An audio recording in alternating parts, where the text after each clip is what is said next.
बिस्मिल्लाहिर्रहमानिर्रहीम। अस्सलाम वालेकुम। मैं हूँ अक्सर मुख्तार और आज का जो हमारा टॉपिक है न्यूरो डेवलपमेंटल डिसऑर्डर्स। जी, न्यूरो डेवलपमेंटल डिसऑर्डर्स क्या होते हैं?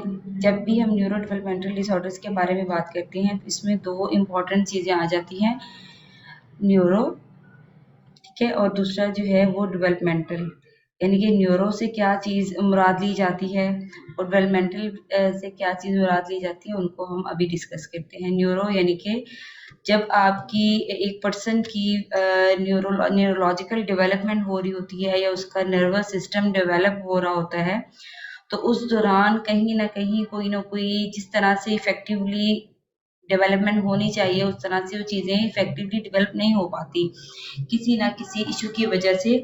तो उस की वजह से उससे रिलेटेड जो पार्ट्स होते हैं पर्सन के, एक बच्चे के, वो डिस्टर्ब होते हैं। उससे रिलेटेड जो एक्टिविटीज़ होती हैं, वो डिस्टर्ब होती हैं। यानी कि डेवलपमेंटल पीरियड के दौरान, यानी कि कंसीव करने के बाद जो एक हमारी प्री बर्थ डेवलपमेंट शुरू हो जाती है, किसी भी उसकी जो है वो ऑर्गेनिज़्म की एक उसके बाद जो एक डेवलपमेंट शुरू होती है, तो उसके दौरान जो-जो तब्दीलियाँ आ रही होती हैं, वो किसी भी वजह से हो सकती हैं। इसके फैक्टर्स तो बहुत सारे हो सकते हैं, लेकिन हम जनरल बात करते हैं तो कौन-कौन सी चीज़ें डिस्टर्ब होती हैं।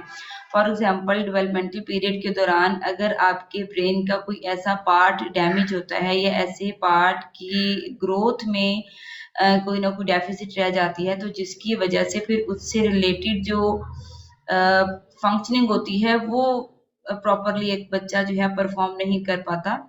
तो ये ऐसी जितनी भी डिज़ीज़ेज़ हैं जो कि डेवलपमेंट से रिलेट कर रही होती हैं, यानी कि प्री बर्थ डेवलपमेंट जो होती है, उसकी वजह से फिर बड़े होने के बाद या स्कूल जाने की एज तक उनके बिहेवियर में जो तब्दीली आ रही होती है, वो एक्टिविटी को प्रॉपरली परफ़ॉर्म नहीं कर पा रहे होते, उसमें लर्निंग डिसेबिलिटीज़ हो सकती हैं, उसमें जो है एडीएचडी भी हो सकता है, उसमें कम्युनिकेशन डिसेबिलिटीज़ हो सकती हैं, उसमें जो है ऑटिज़्म हो सकता है, यानी कि डिफरेंट टाइप के डिसऑर्डर्स जो हैं, फिर वो आप उनको इस वजह से वो उनको डेवलपमेंटल डिसऑर्डर कहा जाता है, क्योंकि जब डेवलपमेंट हो रही होती है, तो तब कहीं न कहीं कोई न कोई खराबी जो है वो आ जाती है या कहीं न कहीं कोई न कोई कमी रह जाती है। तो जिसकी वजह से उससे रिलेटेड जो एक्टिविटीज़ होती हैं, वो डिस्टर्ब होती हैं। Neurodevelopmental disorders are group of conditions कि न्यूरोडेवलपमेंटल डिसऑर्डर्स ऐसे डिसऑर्डर्स हैं, यानी कि यहाँ पे क्लस्टर ऑफ डिसऑर्डर्स की हम बात कर रहे हैं। स्पेसिफिकली एक डिसऑर्डर को हम नहीं देख रहे, यहाँ पे हम क्लस्टर की बात कर रहे हैं, जिसमें एक पर्सन की, एक बच्चे की जो है वो ग्रोथ, उस पे भी इफ़ेक्ट आ रहा होता है, उसकी डेवलपमेंट पे भी इफ़ेक्ट आ रहा होता है। यानी कि जो उसका ब्रेन डेवलपमेंट होती है या उसकी जो ग्रोथ हो रही होती है, तो इन पे इफ़ेक्ट होता है, जिसकी वजह से फिर उससे रिलेटेड जो इनकी एक्टिविटीज़ होती हैं, वो डिस्टर्ब होती हैं। This can impact on individuals language. अब यहाँ पे आपको लैंग्वेज डिसेबिलिटीज़ भी हो सकती हैं, इमोशन से रिलेटेड प्रॉब्लम्स भी आ सकती हैं, बिहेवियरल प्रॉब्लम्स भी आ सकती हैं, सेल्फ कंट्रोल की प्रॉब्लम भी आ सकती हैं। जिस तरह से एक पर्सन एडीएचडी होता है किसी को, तो वहाँ पे उसमें जो है हाइपर एक्टिव होता है, उसमें कंट्रोल नहीं होता खुद पे। उसके बाद लर्निंग और मेमोरी से रिलेटेड जो डिसेबिलिटीज़ हैं, इनको हम न्यूरो डेवलपमेंटल डिसऑर्डर्स की टाइप्स में भी देखते हैं। तो इसकी वजह से फिर ये प्रॉब्लम्स एक बच्चे को आ सकते हैं। The neurodevelopmental disorders are the group of conditions with onset in the developmental period, यानी कि जब डेवलपमेंट, onset का मतलब है शुरू होती हैं, ठीक है, कि जैसे ही डेवलपमेंट का पीरियड शुरू होता है। डेवलपमेंट का पीरियड कब शुरू होता है? यानी कि जैसे ही कोई जो है वो लेडी कंसीव करती हैं, तो उसके बाद जो उसकी बेबी की डेवलपमेंट होती है वो स्टार्ट हो जाती है। तो यहाँ पे जैसे ही डेवलपमेंट एक बच्चे की स्टार्ट होती है, तो वहाँ से ही उसका जो है ये डिजीजेज जो है इफेक्ट होना शुरू हो जाती हैं। इसके फैक्टर्स बहुत सारे होते हैं, एनवायरमेंटल फैक्टर्स हो सकते हैं, साइकोलॉजिकल फैक्टर्स हो सकते हैं, बायोलॉजिकल फैक्टर्स हो सकते हैं, लेकिन इस वक्त हम फैक्टर्स की बात नहीं कर रहे। हम ये देख रहे हैं कि अगर डेवलपमेंट में कोई इश्यू आता है, तो उसकी वजह से क्या-क्या डिसेबिलिटीज आ सकती हैं। अच्छा जी, लेकिन ये डिसऑर्डर्स डेवलपमेंट में जब एक उनका पीरियड होता है, कंसीव करने के बाद से 9 मंथ का जो पीरियड होता है उसके दौरान ये इफेक्ट तो कर देती हैं, लेकिन इनके जो सिम्टम्स हैं ये कब होना शुरू होते हैं, जाहिर होना शुरू कब होते हैं कि स्कूल की एज में, स्कूल जाने से पहले की जो एज है बच्चे की, तो उस एज में उसमें कुछ तो ऐसी होती है कि स्कूल से जो पहली होती है यानी कि 3 से 4 साल की उम्र में वो ज़ाहिर होना शुरू हो जाती हैं। लेकिन कुछ ऐसी होती हैं जो कि स्कूल जाने के बाद, फॉर एग्जांपल लर्निंग डिसेबिलिटीज़ हैं, तो जैसे ही वो 5 साढ़े 5 साल का होता है या 4 साढ़े 4 5 साल की एज में जाता है बच्चा, तो उस वक़्त फिर हम उनको उनकी परफ़ॉर्मेंस को देखते हैं स्कूल लेवल पे, तो उसके बाद फिर वो उनके सिम्पटम्स जो हैं वो ज़ाहिर होना शुरू होते हैं, वो समझ में आ रहे होते हैं, यानी कि आप उनको नोट कर सकें, इस तरह से वो फिर ज़ाहिर होना शुरू हो जाते हैं। अच्छा जी, इनको ये किस तरह से होते हैं कि जब डेवलपमेंट डेफिसिट्स होती हैं, अब डेफिसिट्स का क्या मतलब है कि जितनी इफेक्टिवली ग्रोथ होनी चाहिए या जितनी चीज़ रिक्वायर है, उतनी नहीं होती, उससे कम होती है। अगर एक यानी कि ये भी कह सकते हैं, और डिफरेंसेस में ये चीज़ भी आ सकती है कि जितना उस एज के दूसरे बच्चे कर पा रहे हैं, वो उतना नहीं कर पा रहा है। इसमें इंडिविजुअल डिफरेंसेस भी आ जाते हैं, लेकिन वो भी, उसको भी हम डिटेल में देखते हैं तो हमें फिर अंदाज़ा होता है कि ये इंडिविजुअल डिफरेंसेस की बेस पे हो रहा है। लेकिन अगर उसके सिम्पटम्स आपको प्रॉपर्ली नज़र आ रहे हैं, उसका क्राइटेरिया को प्रॉपर्ली किसी DSM 5 TR के साथ अगर प्रॉपर्ली उसका क्राइटेरिया मीट कर रहा है, तो उस वक़्त फिर हम ये कहते हैं कि यहाँ पे फिर फलाना डिसऑर्डर है, फिर हम स्पेसिफिकली किसी डिसऑर्डर को डायग्नोज कर देते हैं। लेकिन यहाँ पे एक और चीज़ है कि जो न्यूरो डेवलपमेंटल डिसऑर्डर्स हैं, ये एक टाइम में आप एक ही डिसऑर्डर को डायग्नोज करने के साथ-साथ दूसरा डिसऑर्डर भी एट अ टाइम प्रेजेंट हो सकता है। अब दूसरा डिसऑर्डर है वो न्यूरो डेवलपमेंटल डिसऑर्डर भी हो सकता है, और उसके साथ-साथ कोई वो बिहेवियरल डिसऑर्डर भी हो सकता है, यानी कि एंग्जायटी है, ठीक है? या फिर कोई और डिसऑर्डर है, कोई भी डिसऑर्डर हो सकता है, एंग्जायटी है या एंग्जायटी से रिलेटेड OCD है या कोई भी और डिसऑर्डर है, ये भी हो सकता है। शॉर्टली दोबारा फिर से मैं इस चीज़ को एक्सप्लेन करती हूँ कि जो न्यूरो डेवलपमेंटल डिसऑर्डर्स होते हैं, वो को-अकर हो सकते हैं दूसरे डिसऑर्डर्स के साथ भी। अब दूसरे डिसऑर्डर में न्यूरो डेवलपमेंटल डिसऑर्डर्स के साथ न्यूरो डेवलपमेंटल डिसऑर्डर की कोई दूसरी टाइप के सिम्पटम्स भी प्रेजेंट हो सकते हैं एट द सेम टाइम, और जो है न्यूरो डेवलपमेंटल डिसऑर्डर की किसी भी स्पेसिफिक टाइप्स के साथ दूसरे जो साइकोलॉजिकल डिसऑर्डर्स हैं, उन वो भी कोई किसी एक डिसऑर्डर की, ये किसी भी डिसऑर्डर के सिम्पटम्स आपको नज़र आ सकते हैं। कि यहाँ पे एग्ज़ाम्पल्स के तौर पर जो है 2-4 एग्ज़ाम्पल्स मैंने बल्कि यहाँ पे वो की हुई हैं ऐड। फॉर एग्ज़ाम्पल कि आप एक इंडिविजुअल को ऑटिज़्म है, तो उसके साथ-साथ इंटेलेक्चुअल डेवलपमेंटल डिसऑर्डर्स भी हो सकती हैं, यानी कि इंटेलेक्चुअल डिसेबिलिटीज़ भी हो सकती हैं, ठीक है? और अगर एक बच्चे को ADHD है, तो इसके साथ-साथ उसको स्पेसिफिक लर्निंग डिसऑर्डर्स या डिसेबिलिटीज़ भी हो सकती हैं। तो इसी तरह से अगर किसी को कम्युनिकेशन डिसऑर्डर्स हैं या ADHD है या ऑटिज़्म है, तो इसके साथ-साथ कोई भी साइकोलॉजिकल डिसऑर्डर जो है उसके आपको सिम्पटम नज़र आ सकते हैं, उसका कोई भी डायग्नोसिस आपको जो है वो नज़र आ सकते हैं उसके बिहेवियर में। उसमें वो एंग्जायटी डिसऑर्डर भी हो सकता है, उसमें वो OCD भी हो सकता है। ठीक है जी। अब नेक्स्ट है हमारे पास, हम फर्दर टाइप्स की बात करते हैं कि न्यूरो डेवलपमेंटल डिसऑर्डर्स की टाइप्स कितनी हैं। आज की वीडियो में हम जस्ट इनकी टाइप्स को देखेंगे, जिस तरह एक इंट्रो के उसमें मीनिंग में देखेंगे। बाकी फर्दर हम वन बाय वन इनका फर्दर डायग्नोस्टिक क्राइटेरिया भी DSM 5 TR के अकॉर्डिंग देख सकेंगे। चलें जी, इंटेलेक्चुअल डेवलपमेंटल डिसऑर्डर्स क्या होते हैं उनको देखते हैं हम। जब भी हम इंटेलेक्चुअल की बात करते हैं या इंटेलेक्चुअल डेवलपमेंट की बात करते हैं, तो फौरी तौर पर हमारे माइंड में एक ब्रिलियंट जो है बच्चा है, उसका एक स्केच आता है या उसकी तस्वीर आती है, उसका एक इमेज हमारे माइंड में आ रहा होता है। इसमें जो इंटेलेक्चुअल डिसेबिलिटी, इंटेलिजेंट क्या होती है कि एक बच्चा इफेक्टिवली डिफरेंट टास्क कंप्लीट कर सकता है, लेकिन इंटेलिजेंट जो है वो वेरी करती है, पर्सन टू पर्सन वेरी करती है, क्वालिटीज टू क्वालिटीज वेरी करती है, टाइप्स टू टाइप्स वेरी करती है। ठीक है कि डिफरेंट हम जब पढ़ेंगे इंटेलिजेंस की जो थेरीज होती हैं, तो उसमें आप देखेंगे कि जनरल इंटेलिजेंस भी होती है, डिफरेंट उसकी टाइप्स भी होती हैं।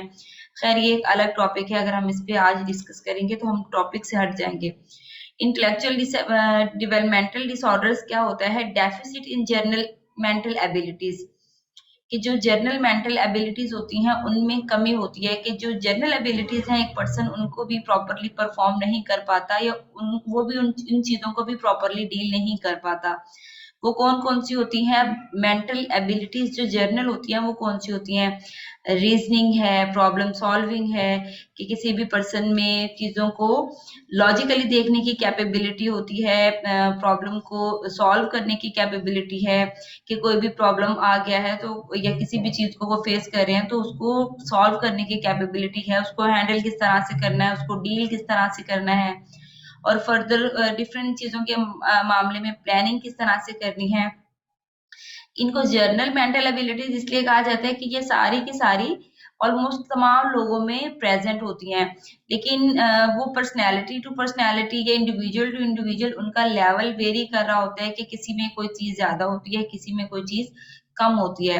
लेकिन जो है इंटेलेक्चुअल डेवलपमेंटल डिसऑर्डर की बात आती है तो उसमें ये सारी की सारी जो एबिलिटीज होती हैं ये बहुत ज्यादा कम होती हैं, उसकी वजह से उनकी जो अडेप्टिव फंक्शनिंग होती है वो मेजरली डिस्टर्ब होती है। उनकी सोशल लाइफ है, उनकी एजुकेशनल लाइफ है, उनकी पर्सनल लाइफ है, ये सारी की सारी चीजें डिस्टर्ब हो रही होती हैं। ओके, अब्स्ट्रैक्ट थिंकिंग है कि वही बात कि लॉजिकली चीजों को नहीं सोच सकता, या सोचने की कैपेबिलिटी उतनी नहीं होती जितनी नॉर्मल लोगों में होती है। जजमेंट जो है ये उनमें उनकी अच्छी नहीं होती। एकेडमिक लर्निंग में भी वो लोग जो है वो पीछे होते हैं, और लर्निंग के आप अपने किसी भी एक्सपीरियंस से लर्न कर लेते हैं कि मुझे ये सबक मिल गया कि ये चीज दोबारा नहीं करनी, लेकिन वो अपने जो एक्सपीरियंस के बेस पे वो चीजों को लर्न नहीं कर पाते। The deficit results in impairment of adaptive functioning, कि adaptive functioning भी वो नहीं कर पाते, क्योंकि जब उनकी जनरल मेंटल एबिलिटीज में कोई ना कोई डिस्टर्बेंस होती है तो उसकी वजह से फिर जो उनकी अडेप्टिव फंक्शनिंग होती है इसका इफेक्ट उन पे आ रहा होता है, तो वो भी काम प्रॉपरली नहीं कर पाते।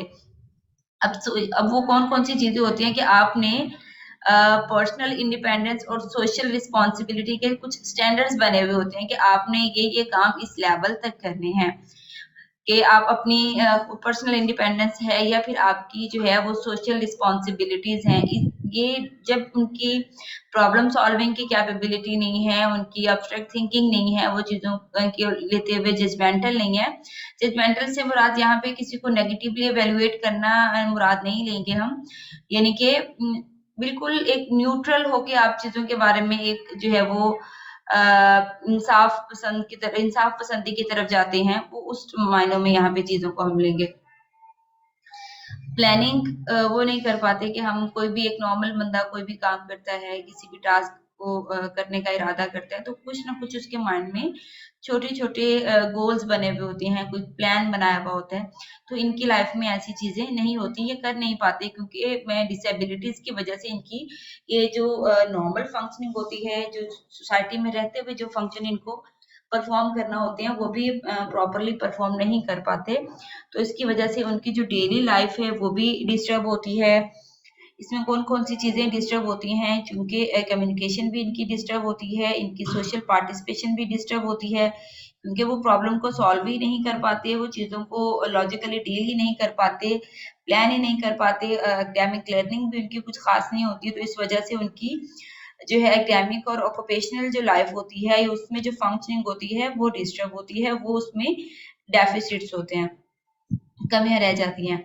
और पर्सनल इंडिपेंडेंस एट होम और इन कम्युनिटी सेटिंग्स की जो पर्सनल इंडिपेंडेंस होती है उनकी, वो एक घर में रहते हुए भी उसको वो प्रॉपरली वो नहीं कर पाते, और कम्युनिटी सेटिंग में भी उसको प्रॉपरली उसके साथ डील नहीं कर पाते, उसको इफेक्टिवली वो नहीं कर पाते। नेक्स्ट है हमारे पास कम्युनिकेशन डिसऑर्डर्स। अब कम्युनिकेशन डिसऑर्डर की सिंपली क्या बात है कि एक पर्सन को कम्युनिकेट करने में प्रॉब्लम आ रहा है, कि वो कम्युनिकेट करने में आपकी लैंग्वेज हो सकती है, आपकी दूसरों के साथ जो है वो बातचीत हो सकती है, स्पीच हो सकती है, साउंड से रिलेटेड डिसऑर्डर्स हो सकती हैं, सोशल कम्युनिकेशन डिसऑर्डर हो सकता है, ठीक है। या फिर एक पर्सन जो है वो एक फ्लो के साथ अपनी कम्युनिकेशन को वो जारी नहीं रख पाता, तो ये भी कम्युनिकेशन डिसऑर्डर में चीजें आ जाती हैं। कम्युनिकेशन ये भी एक क्लस्टर की हम बात करेंगे, जितने भी डिसऑर्डर हम पढ़ रहे हैं, अब हमने पहले न्यूरो डेवलपमेंटल डिसऑर्डर की बात की है, तो इसकी फर्दर जो टाइप्स हैं उनको हम उनके इंट्रो को हम देख रहे हैं। अब जो इंटेलेक्चुअल डेवलपमेंटल डिसऑर्डर है, इसमें कौन-कौन सी चीज़ें डिस्टर्ब होती हैं उनको हम देख चुके हैं। जबकि कम्युनिकेशन डिसऑर्डर है, ये भी एक क्लस्टर की फॉर्म में डिसऑर्डर्स होते हैं कि एक पर्सन को लैंग्वेज से रिलेटेड है, एक को स्पीच साउंड डिसऑर्डर हो सकता है, तो दूसरे को सोशल कम्युनिकेशन डिसऑर्डर हो सकता है, किसी को चाइल्डहुड ऑनसेट फ्लुएंसी डिसऑर्डर हो सकता है। तो ये डिसऑर्डर जो है ये इनकी डिफरेंट टाइप्स हैं। ठीक है, तो इनको हम आज की डिसऑर्डर में, चूंकि हम आज की वीडियो में हम जस्ट इनके इंट्रो को ही देखेंगे, फर्दर हम एक्सप्लेन बाद में देखेंगे इनकी explanation one by one. Communication disorder ऐसे डिसऑर्डर्स होते हैं जिसमें लैंग्वेज डिसऑर्डर यानी कि एक पर्सन की लैंग्वेज डिसेबिलिटीज होती हैं, वो प्रॉपरली उसमें जो एक लैंग्वेज होती है स्पेसिफिकली वो उसमें इफेक्टिवली डेवलप नहीं हो पाती। स्पीच साउंड डिसऑर्डर, इसमें उनको बोलने में, चीज़ों को समझने में, उनको यानी कि आप इस तरह से कह सकते हैं कि उनको, जैसे कि एक पर्सन बात समझ रहा है तो उसको पिक करने में प्रॉब्लम आ रही होती है कि वो बात जितनी भी कम्युनिकेशन हो रही है तो उनको वो प्रॉपरली इफेक्टिवली समझ नहीं पाते। अगर वो सुन भी रहे हैं तो उनको वो जो एक मीनिंग निकल रहा है उस बात का वो उस तक नहीं पहुंच पाते। सोशल कम्युनिकेशन डिसऑर्डर है कि सोसाइटी के लोगों में रहते हुए किस तरह से कम्युनिकेट करना है, लोगों के साथ किस तरह से कम्युनिकेट करना है, उनमें ये भी डिसेबिलिटी होती है, डेफिसिट्स होते हैं, वो नहीं कर पाते। और चाइल्डहुड ऑनसेट फ्लुएंसी, यहाँ पे कि एक बच्चे प्रॉपरली उनकी जो लैंग्वेज है, उनकी जो कम्युनिकेशन है वो डेवलप ही नहीं हो पाती है, वो इफेक्टिवली चीज़ों को बोल ही नहीं पाते, अटक जाते हैं दरमियान में या हकला के बोलते हैं, प्रॉपरली नहीं बोल पाते। तो ये भी एक स्पेसिफिकली डिसऑर्डर होता है, लेकिन आम तौर पर हमारी सोसाइटी में इसको डिसऑर्डर कंसीडर ही नहीं किया जाता। तो ये समझते हैं कि ये बाय नेचर ये चीज़ें हैं, with the passage of time ये चीज़ें ठीक हो जाएंगी। तो कुछ सोसाइटीज़ में, कुछ फैमिलीज़ में इसको डिसऑर्डर्स कंसीडर ही नहीं किया जाता। इनके इसकी वजह क्या है कि अवेयरनेस नहीं है। ओके, ये डिसऑर्डर्स के बारे में तो हम बात कर चुके हैं, इसकी टाइप्स के बारे में भी हमने देख लिया कि कौन-कौन सी टाइप्स होती हैं कम्युनिकेशन डिसऑर्डर की। लैंग्वेज डिसऑर्डर है, स्पीच साउंड है, सोशल डिसऑर्डर है, चाइल्डहुड ऑनसेट फ्लुएंसी डिसऑर्डर है और अनस्पेसिफाइड कम्युनिकेशन डिसऑर्डर है।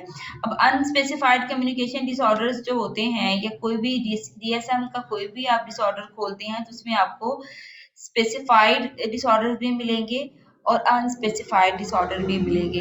अब जो अनस्पेसिफाइड डिसऑर्डर होते हैं इसमें ये होता है कि कम्युनिकेशन डिसऑर्डर है या लर्निंग डिसऑर्डर है या फिर कोई भी डिसऑर्डर है, चाहे वो न्यूरो डेवलपमेंटल है, न्यूरो कॉग्निटिव है, चाहे या फिर वो साइकोलॉजिकल डिसऑर्डर्स हैं, किसी भी एक उसकी जितनी भी टाइप्स हैं उन सब टाइप्स के कोई ना कोई सिम्टम्स तो उसमें मौजूद होते हैं, लेकिन वो किसी भी सिंगल क्राइटेरिया को मीट नहीं कर रहा होता। इस वजह से फिर हम उनको अनस्पेसिफाइड डिसऑर्डर्स कहते हैं। अब अगर कम्युनिकेशन डिसऑर्डर में एक पर्सन में कुछ सिम्टम्स जो हैं लैंग्वेज डिसऑर्डर के मौजूद होते हैं, कुछ आपको स्पीच साउंड डिसऑर्डर के मिलते हैं, कुछ कम्युनिकेशन डिसऑर्डर के मिलते हैं, कुछ चाइल्डहुड ऑनसेट फ्लुएंसी डिसऑर्डर के मिलते हैं, लेकिन सिम्टम्स तो सबके मौजूद हैं, लेकिन किसी भी एक डिसऑर्डर को स्पेसिफिकली उसके क्राइटेरिया के साथ मीट नहीं कर पा रहा, तो फिर हम क्या कहते हैं कि ये अनस्पेसिफाइड डिसऑर्डर्स हैं। तो ये हम कम्युनिकेशन की बात कर रहे हैं, दैट्स वाई हम कहेंगे अनस्पेसिफाइड कम्युनिकेशन डिसऑर्डर। आप डीएसएम टीआर जो 5 टीआर को कोई भी डिसऑर्डर देखेंगे तो मोस्टली डिसऑर्डर में आपको उनकी टाइप्स में स्पेसिफाइड और अनस्पेसिफाइड डिसऑर्डर्स मिलेंगे, तो उनका स्पेसिफिकली यही मतलब होता है। ओके, नेक्स्ट है हमारे पास autism spectrum disorder. Autism spectrum disorder जो है ये भी एक न्यूरो डेवलपमेंटल डिसऑर्डर है। इसमें जो है डिफरेंट टाइप की चीज़ें आपको नज़र आ सकती हैं। स्पेसिफिकली क्या होता है कि यहाँ पे एक बच्चे की जो अटैचमेंट होती है वो एक स्पेसिफिक चीज़ के साथ होती है, स्पेसिफिक टाइप की कोई भी टॉय है, कोई भी उनका एक, आप ये कह लें सिंपली कि एक उनका जो एक बना हुआ होता है कि पर्सनल स्पेस जो उनकी बनी हुई होती है कि ये पर्सनल स्पेस है, यहाँ से कोई क्रॉस नहीं करना चाहिए। जैसे ही उस एरिया से कोई क्रॉस करता है तो वो उनमें एक डिस्कम्फर्ट की फीलिंग्स आती हैं। उनको हर टाइम हर चीज़ एक अप्रोप्रिएट टाइम पे चाहिए, हर चीज़ एक अप्रोप्रिएट जो है वो उसी में चाहिए। अगर स्पेसिफिकली टाइम पे चाहिए, स्पेसिफिकली एक ही खिलौने के साथ खेलना है, एक ही चीज़ उनको बार-बार खानी है, और अगर वो चीज़ें उस तरह से नहीं हो रही होती जिस तरह से उनका एक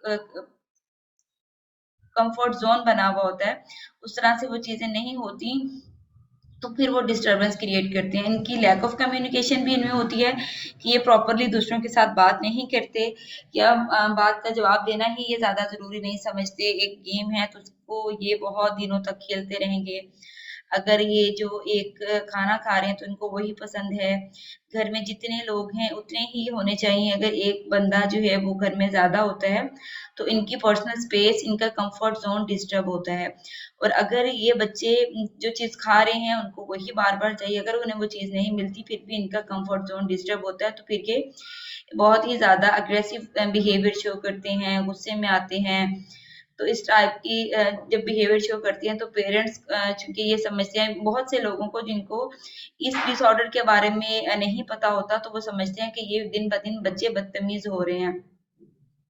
लेकिन एक्चुअल में वो बदतमीज़ नहीं हो रहा होता, उनका जो एक ज़ोन है उसके अंदर रह के वो कम्फर्ट जो है फ़ील करता है। जब उसके अंदर कोई खलल पैदा करता है तो उस वक़्त फिर वो एक अग्रेसिव बिहेवियर शो करवाते हैं, या एग्रेशन की सूरत में फिर उनके रिस्पॉन्सेज़ आ रही होती हैं। Autism spectrum disorder is a developmental disability caused by difference in brain कि ब्रेन में कोई ना कोई डिफरेंस होता है, तो उसकी वजह से ये डिसऑर्डर हो सकते हैं। इनके जिस तरह से हमने बात की थी, क्योंकि ये डेवलपमेंटल डिसऑर्डर्स हैं तो डेफिनेटली डिस्टर्बेंस की वजह से ही होंगे।